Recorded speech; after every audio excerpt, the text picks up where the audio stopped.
Hello प्यारे छात्रों, आप सभी का हमारे चैनल पर बहुत बहुत स्वागत है। प्यारे छात्रों, आज हम लोग बात करने वाले हैं वृत्त पर, जिसको हम लोग इंग्लिश में सर्किल कहते हैं। और यहाँ जो है आपको एक इमेजिंग फॉर्मूला हम बताएंगे। तो चलते हैं प्यारे छात्रों। सबसे पहले वृत्त क्या होता है, वृत्त का क्या होता है। सबसे पहला कि उसका एक केंद्र होता है जिसकी त्रिज्या होती है ना। और वह संपूर्ण रूप से जो होता है वह गोल होता है। क्या होता है? गोल होता है। तो वृत्त में क्या होता है कि केंद्र से जो आने वाली जो रेखाखंड होता है, जो वृत्त के प्रांत बिंदुओं को छूती है, उसको हम लोग व्यास कहते हैं। जैसे यहाँ पे पी क्यू क्या है? व्यास है।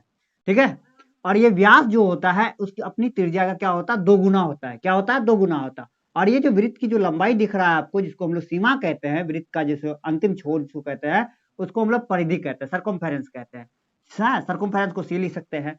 तो प्यारे छात्रों, वृत्त का एक कॉन्सेप्ट है क्या कि वृत्त की जो परिधि होता है और उसकी जो व्यास होती है, उसका जो अनुपात होता है वो एक नियतांक होता है। क्या होता है? एक नियतांक होता है, जिसको लैटिन भाषा में पाई कहा जाता है। क्या कहा जाता है? पाई कहा जाता है। यहां से परिधि का जो वैल्यू होता है वह पाई इंटू डी हो जाता है। पाई इंटू डी, और डी जो वैल्यू होता है वह त्रिज्या का दोगुना होता है ना। तो 2 पाई आर क्या हो गया? परिधि का वैल्यू हो गया। अगर हम व्यास की बात करें तो व्यास जो होता है अपनी ही त्रिज्या का क्या होता है? दो गुना होता है। और यहां से त्रिज्या जो होता है व्यास की आधी हो जाती है। प्यारे छात्रों, आप सभी जो है पढ़े होंगे कि वृत्त का क्षेत्रफल क्या होता है? पाई आर स्क्वायर होता है। क्या होता है? पाई आर स्क्वायर। ये आप सभी पढ़े होंगे। लेकिन मैं आपको यहाँ एक बताना चाह रहा हूँ कि हम वृत्त के क्षेत्रफल को इस प्रकार भी लिख सकते हैं, जो आपको स्क्रीन पर दिखाई दे रहा है। परिधि गुना आर बटे टू। क्या? परिधि गुना आर बटे टू।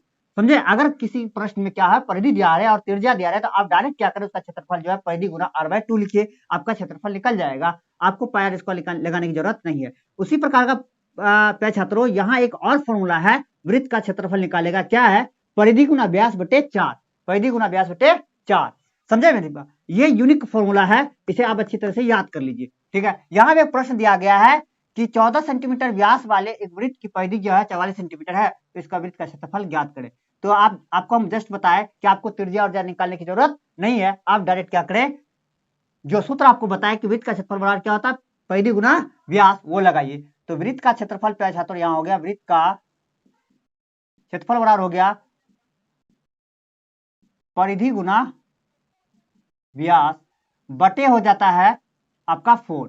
तो परिधि है प्यारे छात्रों यहाँ पर क्या? 44 सेंटीमीटर। 44 सेंटीमीटर गुना व्यास आपका है 14 सेंटीमीटर। ठीक है। आपको इस फॉर्मूला में, मतलब इस सूत्र में क्या होता है, त्रिज्या और निकालने की जरूरत नहीं है। व्यास से हम पहले त्रिज्या निकालेंगे, फिर पाई आर स्क्वायर का वैल्यू लगाएंगे। नहीं, आप डायरेक्ट जो है इस फॉर्मूला को जो आपको बताए कि परिधि गुना व्यास बटे चार जो होता है इसका क्षेत्रफल होता है, आप डायरेक्ट वो फॉर्मूला का अप्लाई कीजिए।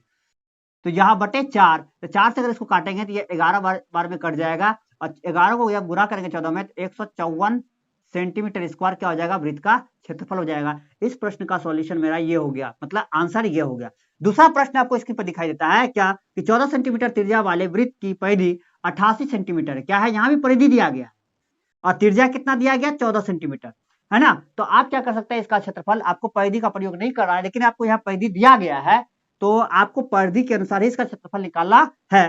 तो इसका क्षेत्रफल ज्ञात करें, तो डायरेक्ट आप क्षेत्रफल लगाइए। तो वृत्त का क्षेत्रफल बराबर, वृत्त का क्षेत्रफल बराबर क्या होगा? परिधि गुना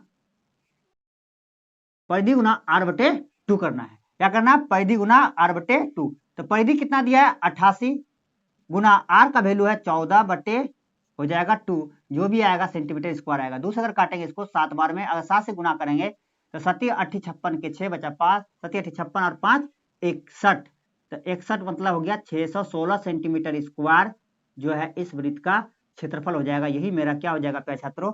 उत्तर हो जाएगा। इस प्रकार जो है वृत्त से जुड़ा हुआ एक आपको यूनिक फॉर्मूला बताए। तो इसी प्रकार का वीडियो प्राप्त करने के लिए हमारे Facebook page the royal classes को फॉलो करें, और हमें यूट्यूब पर भी फॉलो कर सकते हैं द रॉयल क्लासेस के नाम से। तो धन्यवाद, फिर मिलते हैं अगले वीडियो में। जय हिंद, जय भारत।